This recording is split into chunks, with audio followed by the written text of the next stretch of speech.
कोंड वंचित बहुजन आघाडी तालुका जिल्हा धाराशिव उस्मानाबाद यांची एक आढावा बैठक झाली।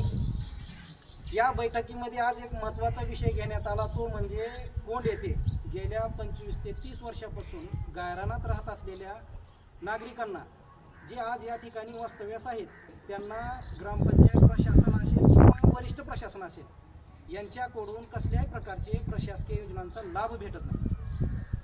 मग हा लाभ, या लाभामध्ये शासकीय योजना आहेत किंवा घरकुलाची सगळ्यात महत्त्वपूर्ण घरकुलाची जी योजना आहे, या घरकुलाची योजना येथे गायरान वस्तीमध्ये त्यांना घरकुल बांधण्याची परवानगी भेटत नाही। यामध्ये आम्ही ज्यावेळेस बैठक होती, बैठकीमध्ये जो विषय निघाला की ग्रामपंचायत प्रशासन काय करत आहे की ज्यावेळेस त्यांना एखादी प्रशासकीय योजना राबवायची आहे, मग त्यामध्ये त्यांना बोरवेल घ्यायचा आहे, त्याचबरोबर प्रशासकीय योजनेतून आलेले रस्ते करायचे आहेत, सिमेंट कॉन्क्रीटचे रस्ते करायचे आहेत किंवा पाण्याच्या टाक्या बसवायच्या आहेत, अशा प्रकारची योजना ग्रामपंचायत प्रशासन हे प्रभावशीलरित्या इथं राबवत आहे।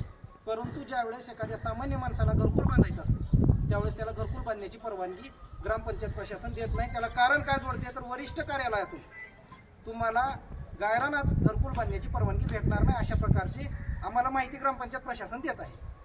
मग आम्ही गावकरी काही एवढे मोठे नाव सध्या उस्मानाबाद जिल्ह्यामध्ये खूप मोठ्या प्रमाणात मोर्चे निघत आहेत किंवा तेथील काही लोक आज जागृत होऊन प्रत्येकजण ह्या विषयावरती एक आवाज उठवत आहे की आम्हाला गायरानात किंवा आम्ही ज्या ठिकाणी राहतो त्या ठिकाणी आम्हाला घरकुल तरी बांधण्याची परवानगी द्या।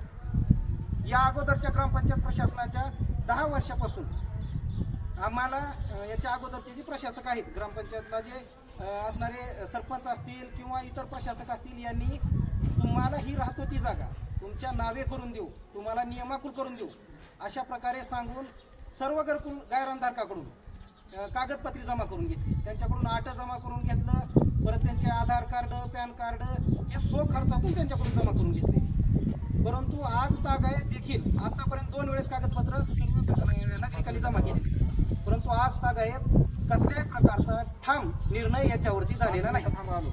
मग ज्यावेळेस तुम्हाला प्रशासकीय योजना राबवायची त्यावेळेस तुम्हाला गायरान चालतं, पण ज्यावेळेस एखाद्या गोरगरिबाला घरकुल बांधायचं असतं त्यावेळेस तुम्हाला ती गायरान आहे म्हणून का दाखवित आहे, हा प्रश्न आमचा ग्रामपंचायत प्रशासनाला आहे। याचबरोबर सध्या महाराष्ट्रामध्ये ज्यावेळेस आपण भारतामध्ये पूर्ण स्वातंत्र्य दिन साजरा केला, त्यावेळेस सांगण्यात आलं की हर घर तिरंगा।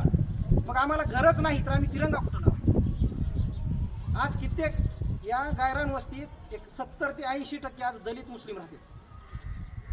70 ते 80% लोकांना घरकुलाचे असते प्रतीक्षित आहे, आणि ज्यावेळेस त्यांचं घरकुल यादीमध्ये नाव येतं त्यावेळेस त्यांना अडचण कोणती आणली जाते की तुम्ही गायरानात राहता, नाहीतर मग तुम्ही काय करा, शेतात बांधा। मग तुम्ही बोरवेल घेताना देखील ही नियम तुम्हाला का लागू होत नाही? म्हणजे बोरवेल घेत असताना तुमचा त्यात काही 2 रुपये फायदा होतो, रस्ते करत असताना तुमचा फायदा होतो, पण घरकुलाचं ज्यावेळेस बांधकाम करते त्यावेळेस तुम्हाला 1 रुपया देखील फायदा होत नाही, म्हणून तुम्ही गोरगरिबांना आडवणूक करत आहात का? ही देखील आमचं त्यांना विचार नाही।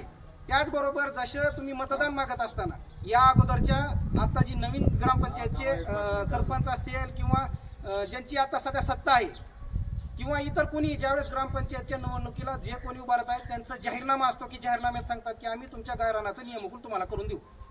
म्हणजे एकदम आमची फसवणूकच करायचं ठरविलेलं आहे सध्याच्या आताच्या नेत्यांनी। यांचे जाहीरनामे आपण चेक करा, या जाहीरनाम्यामध्ये गायरानाचा विषय आहे। मग आज 2 वर्ष झालं, 3 वर्ष झालं तुम्ही डोळे झाकपणा का करतात? याचा अर्थ असा आहे की गोरगरिबांना कसल्याही प्रकारचा प्रशासकीय योजनेचा लाभ भेटू द्यायचा नाही, पण तुमच्या लाभाची गोष्ट तुम्ही गायरानात राबविणार। त्याच्यामुळे आज वंचित बहुजन आघाडीकडून एक छोटासा ठराव घेण्यात आलेला आहे की जोपर्यंत या गायरानधारकांना न्याय भेटणार नाही तोपर्यंत वंचित बहुजन आघाडी शांत बसणार नाही। येत्या उद्या 12 तारखेला ग्रामपंचायतकडून एक ग्रामसभा घेण्यात येणार आहे। या ग्रामसभेमध्ये आम्ही हा विषय, एक ग्राम सेवक असतील, ग्राम विकास अधिकारी असतील, सरपंच असतील व त्याचबरोबर सर्व सदस्यांना आम्ही निवेदन देणार आहोत, आणि त्या निवेदनामध्ये आम्ही मागणी करणार आहोत की आम्हाला राहतो त्या ठिकाणी नियमाकुल करून द्या। जर तुम्हाला नियमाकुल करून देण्यास वेळ लागत असेल तर आम्हाला घरकुल बांधण्याची परवानगी द्या, अन्यथा तुम्ही खुर्च्या खाली करा। तुम्ही प्रत्येक वेळेस जर आमची फसवणूक करायचं ठरविलेलं असेल तरी चालणार नाही, अन्यथा आता येणाऱ्या निवडणूक काळामध्ये जेवढे पण गायरानधारक आहेत हे उद्या चालून निवडणुकीवरती जर बहिष्कार टाकला तर याला कारणीभूत पूर्णपणे प्रशासक असेल, ग्रामपंचायत शासन असेल। आम्ही पूर्णपणे मतदानावरती बहिष्कार सुद्धा टाकू, कारण आम्ही गायरानधारक आहोत, आम्हाला प्रशासकीय योजना भेटत नाहीत। आम्ही कसल्या प्रकारचं तुमचा आज सध्याला एक देखील असा कोणताही माणूस नाही, एक देखील असा कोणताही नागरिक नाही की त्यानं तुमचं घरपट्टी भरतो, नळपट्टी भरतो, सगळंच करतो। मग याच्यानंतर तुम्ही घरपट्टीची सक्तीची वसुली बंद केली पाहिजे, नळपट्टीची सक्तीची वसुली बंद केली पाहिजे। छोटासा जरी कागद घ्यायला आधार आपलं तुम्ही राहतो त्या ठिकाणी रहिवासी प्रमाणपत्र जरी घ्यायला गेले तर आधी 500 रुपये घरपट्टी भरा म्हणून सांगता तुम्ही। मग त्यावेळेस तुम्हाला काय विचार येत नाही की हे घरकुल ज्यांच्याकडून आपण घरपट्टी घेत आहोत हे गायरानात राहतात म्हणून। मग इतका निर्लज्जपणा काही कामाचा नाही। गोरगरिबांना पिळण्याचा कसल्याही प्रकारे गोरगरिबाला पिळून तुम्ही मोठे होणार नाहीत।